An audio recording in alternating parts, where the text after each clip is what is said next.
Carlos Alberto. Autor do parecer a proposta de emenda à Constituição PEC, que permite aos estados e municípios receberem os recursos da cessão onerosa do petróleo na camada pré-sal, com base nos critérios do FPE, Fundo de Participação dos Estados, e FPM, Fundo de Participação dos Municípios, o senador Cid Gomes classificou, em entrevista ao site Ceará Agora, como justo e republicano o texto aprovado no Senado e que hoje é alvo de polêmica na Câmara Federal. Disse Cid Gomes: acho que o justo e republicano é repartir por critério do FPE e do FPM que beneficie entes mais pobres, disse o senador Cid Gomes. Jornalista Beto Almeida: entramos na segunda semana ou na terceira semana de polêmica sobre essa divisão de uma soma expressiva de dinheiro a ser arrecadado no mega leilão de petróleo e distribuído entre os municípios e estados.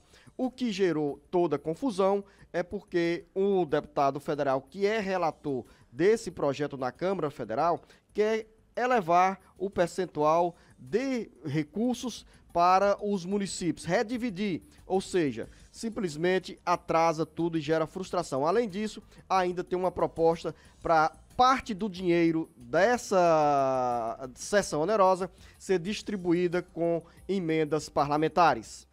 Beto Almeida, análise política com credibilidade e isenção.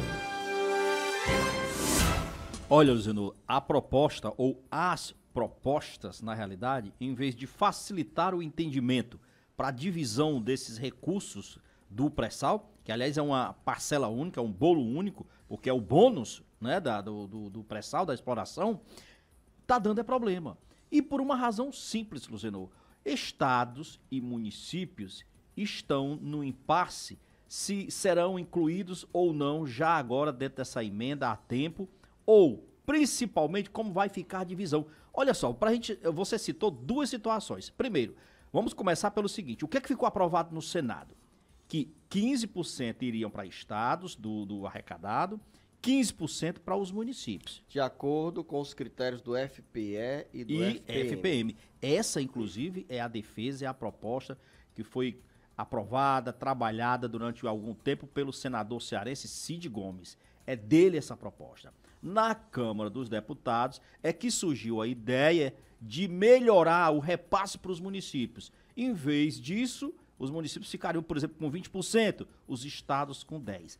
Não deu certo. Aí veio o governo federal, no caso o ministro da Economia, Paulo Guedes, tentando resolver o impasse e principalmente agradar deputados e senadores, propôs que parte desse dinheiro que caberia aos estados e municípios fosse destinados em emendas aos parlamentares. Ou seja, aí os parlamentares teriam uma fatia dentro desse recurso e eles iriam destinar as emendas lá para os colégios eleitorais e tal.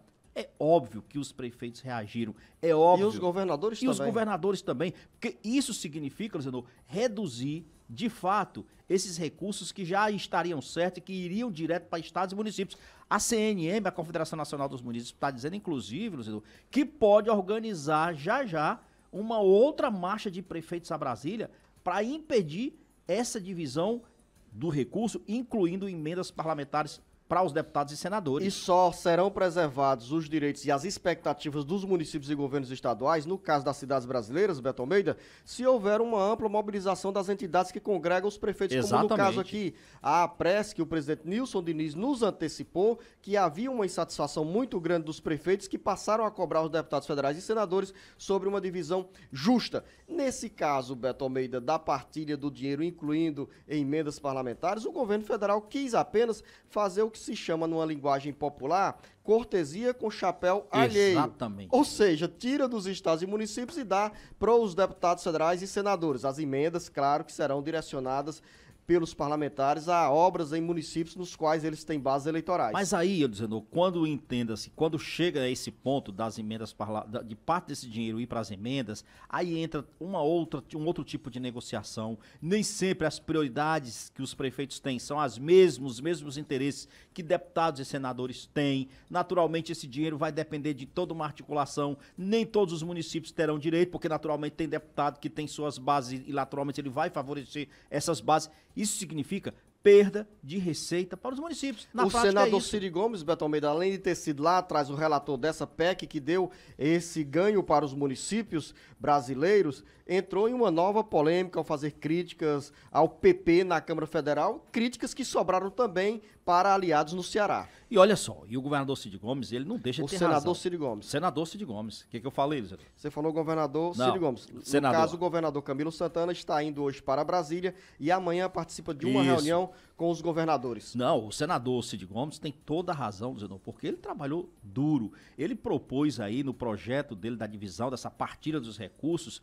valores que são realmente justos para estados e municípios. De repente, vem literalmente o deputado para melar o que ficou acordado no Senado. Logicamente que isso daí está tendo reflexo, inclusive já na própria discussão do orçamento que cabe, da parte que cabe, por exemplo, para as emendas parlamentares de bancada para estados na discussão do orçamento do ano que vem. No caso do Ceará, por exemplo, Luciano, tá literalmente um clima de tensão. E que tensão é essa? Na semana passada houve uma reunião que reuniu parte da bancada federal, são 22 deputados federais e 3 senadores, e qual é o embate lá? O embate é o seguinte: o deputado AJ Albuquerque, que é filho do presidente da Assembleia Zezinho, do ex-presidente da Assembleia Zezinho Albuquerque, ele foi o porta-voz de uma proposta que desagradou e foi frontalmente contra o interesse do senador, no interesse dirigido do senador Cid Gomes. Mas o que ele defende? O que o AJ defende, senador? Que pelo menos são 248 milhões de reais que serão destinadas em emendas de bancadas para o Ceará no orçamento do ano que vem. O AJ propôs que esses 248 milhões sejam divididos para todos os 25 parlamentares. E a partir daí, esses parlamentares iriam negociar essas emendas diretamente com o governo do estado, ou seja, qual era o interesse, quais eram as áreas que o governador Camilo Santana teria para trabalhar. O senador Cid Gomes foi contrário. Ele disse que tradicionalmente não é isso que ocorre. Tradicionalmente não é esse interesse individual que permanece na bancada quando se discute as emendas que são prioritárias para o estado. Ele defende que o maior bloco disso seja destinado para uma área específica, saúde, construção de um hospital, por exemplo.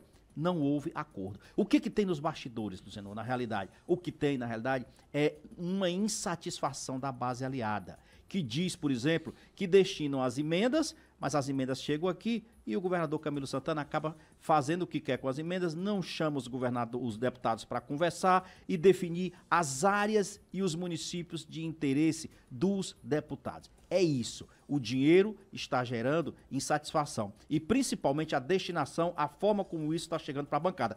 Tem reflexo na base aliada? Tem, porque está colocando em confronto um deputado, como é o caso do AJ Albuquerque, que foi eleito com o apoio, logicamente, do Cid, dos irmãos Cid e também do governador Camilo Santana.